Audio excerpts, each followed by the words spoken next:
everybody, happy Thursday. And today's question actually comes from my Patreon account, and if you don't know what that is, you can click over here and check it out.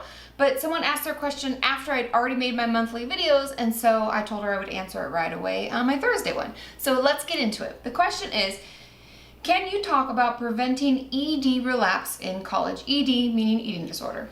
I'm considering getting a dietitian because I've been slipping a bit and my therapist recommended it. How do you know when it's bad enough to get some extra support? Or is it a good idea to prevent further relapse? I'm stuck because dietitians are usually not covered by insurance, and if I don't need it, then I don't want to pay for it. Any thoughts?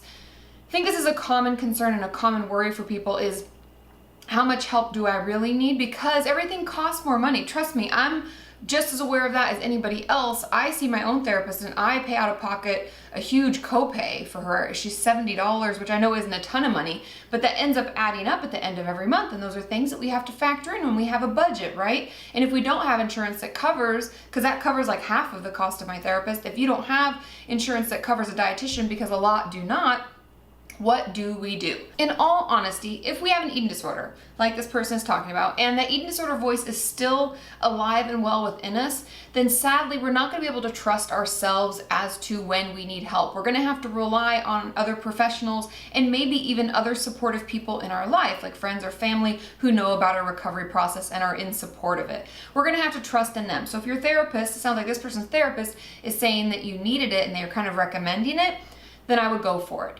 If the eating disorder voice is kind of there, but we're able to brush it off, we're able to push it away, make it go away, then I want you to consider this, and I want you to think about this.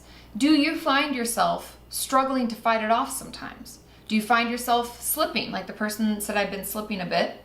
Do you find yourself like either sneaking extra food or hiding food or skipping snacks or skipping add-ons? Do you find yourself struggling to keep up with the amount of food that you're supposed to eat? Or do you find yourself overeating more than you're supposed to and more than you know your body actually needs and is asking for?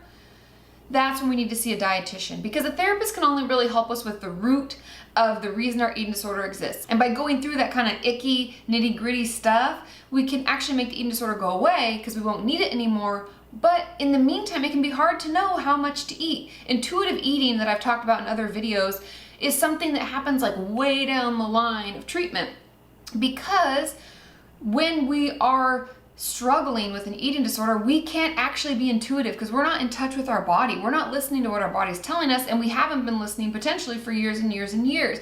So we have to trust in a meal plan, we have to trust in a dietitian or nutritionist to tell us what we need to eat, and that helps us keep on track.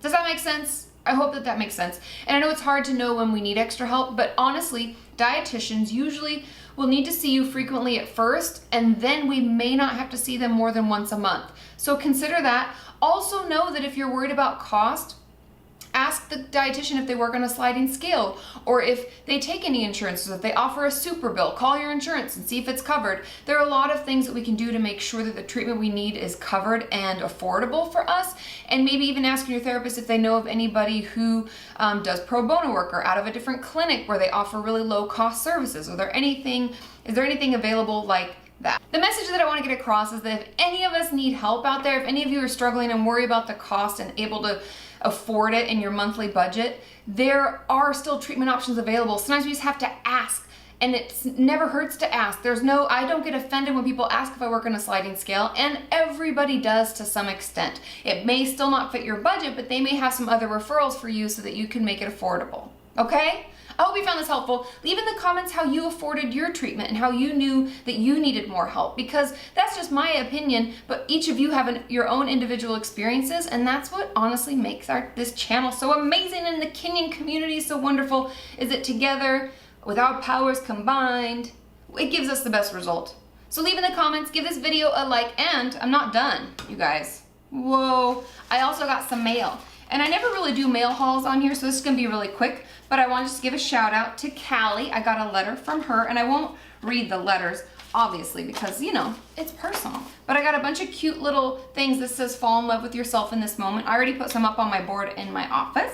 And this one, it's a big, long letter that she typed out, and I was really grateful for her sending it to me, and also with a bunch of questions. And that's from Kat, so thank you, Kat, for that. And the last one that came along with all of those little cute things that I put up was from Erin. So thank you, Erin. And my last package from Megan. Sorry, I've got a lot of things going on. You guys, I'm really excited. Are you ready? Are you ready? Oh, look at this. Can you see it? Can you see it? Can you see it? And there's a bracelet is hanging from it. I don't know if you saw that.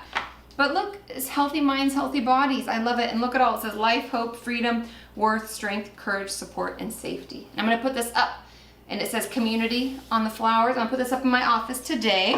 And she made me a beautiful bracelet. Can you see it? Can you see it? I love it so much. There's 2 more bracelets. You see these? I'm doing a Grace Helbig. And a beautiful card. So thank you so much, Megan. Thank you all for sending me things. I love getting your gifts and your letters in the mail, so keep them coming. If you're wondering what my P.O. box is, it's in the description of all of my videos. And I will see you, what day is it? On Monday and Friday, I'm gonna have a live stream. The time is TBD, so follow me on Twitter to find out more about that. But I will see you on Friday on YouNow, okay?